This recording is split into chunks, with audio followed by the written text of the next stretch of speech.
여러분 안녕하십니까? 영성TV의 이상열 목사입니다. 오늘 주제는 7명의 축복은 무엇인가?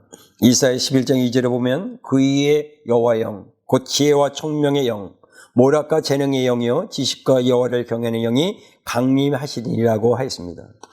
지금까지 인생을 살고 사역을 하면서 깨닫는 은혜는 인간의 능력으로 아무런 일도 할 수 없다는 것입니다. 그래서 신앙과 삶 그리고 사역에서 주님께서 모든 일을 할 수 있도록 함께 해주셔야 되고, 우리에게 능력을 부어주실 때 우리들에게 맡겨진 모든 일들을 감당할 수 있는 것입니다. 우리들에게 주신 약속의 땅, 약속의 축복, 하나님의 나라의 지경을 넓혀가고 영혼의 열매를 맺고 영적 싸움에서 승리하기 위해서는 하나님의 영이 우리 가운데 충만히 임해야 한다는 것입니다. 즉 하나님의 영이 함께할 때 우리들은 영육간에 승리할 수 있는 것입니다. 첫 번째 여호와 영은 그의, 그러니까 즉 그리스도에 머물렀다고 말하고 있는 것입니다. 여호와 하나님은 어느 곳에든지 거하시는 하나님의 영이십니다. 즉 하나님은 모든 곳에 존재할 뿐입니다. 모든 곳에서 능력을 나타내시는 위대하신 하나님이십니다. 그래서 여호와 영이 예수님 위에 임했을 때 사명을 이루기 위해서 초자연적인 능력이 예수님 위에 임했던 것입니다. 그리고 우리들도 예수님을 받아들였기 때문에 예수님의 권세가 우리들에게 임한 것입니다. 중요한 것은 주님의 영이 우리에 임할 때 우리는 사탄 마귀와의 싸움, 즉 영적 싸움에서 승리할 수 있는 능력을 가지게 되는 것입니다.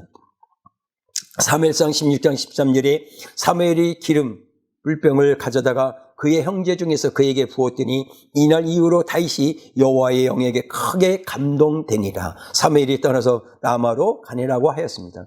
이것은 여호와의 영이 충만하게 임할 때 지혜, 총명, 모략, 재능, 지식의 능력들이 나타나는 것입니다.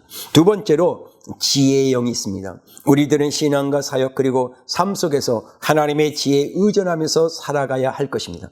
이것은 하나님의 뜻과 우리의 영육간의 승리를 위해 기도하는 것도 중요하지만 영적 판단력이 지혜가 있어야 하기 때문에 그렇습니다. 솔로몬 왕은 하나님의 지혜와 지식으로 능력을 받은 사람 중에 최고의 사람입니다. 즉 솔로몬은 부와 명예를 구하기보다는 지혜와 지식을 구했습니다. 이것은 주님을 기쁘시게 했고 주님은 솔로몬에게 지혜를 주셨습니다. 그래서 하나님의 지혜는 솔로몬에게 주님의 성전을 건축하는 것을 가르쳤고 예배를 가르쳐 주었던 것입니다. 즉 성전이 하나님의 영광의 집으로 지을 수 있게 하였고 예배가 하나님의 성령의 인도함을 받는, 즉 성령에 이끌리는 예배가 될 수 있도록 한 것입니다. 세 번째, 총명의 영이 있습니다. 영적인 총명을 갖기 위해서는 영적 분별력이 있어야 합니다. 이것은 새로운 역사하심을 이해하고 또한 하나님의 영이 새로운 일들을 하는 것을 분별해야 된다는 것입니다.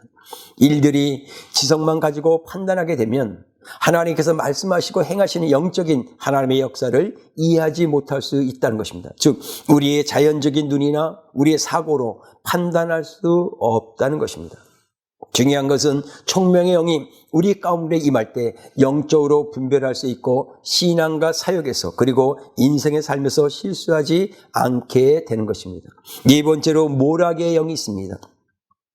모략의 영은 하나님의 지시와 조언인 것입니다. 즉 모략의 영이 임하면 하나님의 신성한 지시와 권면과 가르침을 받을 수 있는 것입니다. 오늘날 우리들에게도 하나님의 거룩한 조언이 있어야 되는 것입니다. 사무엘상 30장 8절에 보면 다윗이 여호와께 묻자와 이르되 내가 이 군대를 추격하면 따라잡겠나이까 하니 여호와께서 그에게 대답하시되 그를 쫓아가라. 내가 반드시 따라잡고 도로 찾으리라고 하였습니다. 다윗 왕은 하나님께 전쟁 전략을 구했습니다. 즉 다윗은 주님께 조언을 구하였고 하나님의 대답은 쫓아가서 모든 것을 회복하라는 것입니다. 그래서 하나님은 잠언서 19장 21절에 사람의 마음에는 많은 계획이 있어도 오직 여호와의 뜻만이 완전히 서리라고 하였습니다. 다섯 번째, 재능의 영이 있습니다. 재능은 힘, 용기 그리고 기적을 말하고 있습니다. 즉 재능의 영이 임하지 않고 역사하지 않으면 기적은 일어날 수 없는 것입니다. 우리들이 하나님의 영, 즉 재능의 영을 충만하게 받을 때 주님의 능력과 권능의 옷이 우리들에게 입혀지고 주님께서 주의 은혜로 기적을 베풀어 주실 것입니다. 여섯 번째로 지식의 영이 있습니다. 지식은 알다라는 뜻입니다. 즉 우리들이 많은 것들을 알기를 원하십니다. 그것은 하나님의 뜻을 알고 또한 하나님의 약속의 말씀을 알고 미래를 알고 우리들이 무엇을 해야 하는지 맡겨진 사역을 어떻게 해야 하는지를 원하시고 계십니다. 하나님께서 지식의 영으로 우리들에게 옷 입혀 주실 때 우리들은 정확하게 하나님의 뜻과 사명 그리고 여러 가지 일들을 정확하게 깨닫고 알게 될 것입니다. 7번째로 여호와를 경외하는 영이 있습니다. 우리들은 하나님의 행하시는 놀라운 일들을 경외하심 속에서 바라보아야 하는 것입니다. 즉 우리가 하나님께 경외심을 갖지 않는다면 사단의 공격에서 패할 수 있다는 것입니다. 중요한 것은 우리들이 하나님을 경외하고 하나님의 임재와 말씀에 존경심을 갖는다면 하나님은 우리와 함께 하시고 우리의 신앙과 삶에서 하나님께서 자신을 나타내실 것입니다. 오늘 결론을 말씀드리겠습니다. 스가랴 4장 6절에 그가 내게 대답해 이르시되 여호와께서 스룹바벨에게 하신 말씀이 이러하니라. 만군의 여호와께서 말씀하실 때 이는 힘으로 되지 아니하며 능력으로 되지 아니하고 오직 나의 영으로 되느니라고 하였습니다. 이 시대는 우리들이 하나님의 영이 필요한 시대입니다. 즉 우리의 힘으로 영육간에 승리할 수 없고 사명도 감당할 수 없습니다. 영육간에 승리하기 위해서는 하나님의 영 7명이 우리들 가운데 임할 때 승리할 수 있음을 믿으시길 바랍니다. 기도하겠습니다. 사랑의 하나님, 오늘 영성TV를 보는 하나님의 사람들에게 여호와의 영 7명을 보내서 이 마지막 시대의 영적 싸움에서 승리하여 하나님의 영광을 나타내고 주님의 뜻을 이루고 영혼의 열매를 맺을 수 있는 놀라운 은혜와 축복하신가 기적의 역사가 이루어지기를 간절히 기도합니다. 여호와 하나님이시여 영성TV를 보는 하나님의 사람들에게 7명이 임하시는 특별한 은혜를 베풀주기를 간절히 기도합니다. 예수 그리스도의 이름으로 기도합니다. 아멘. 감사합니다.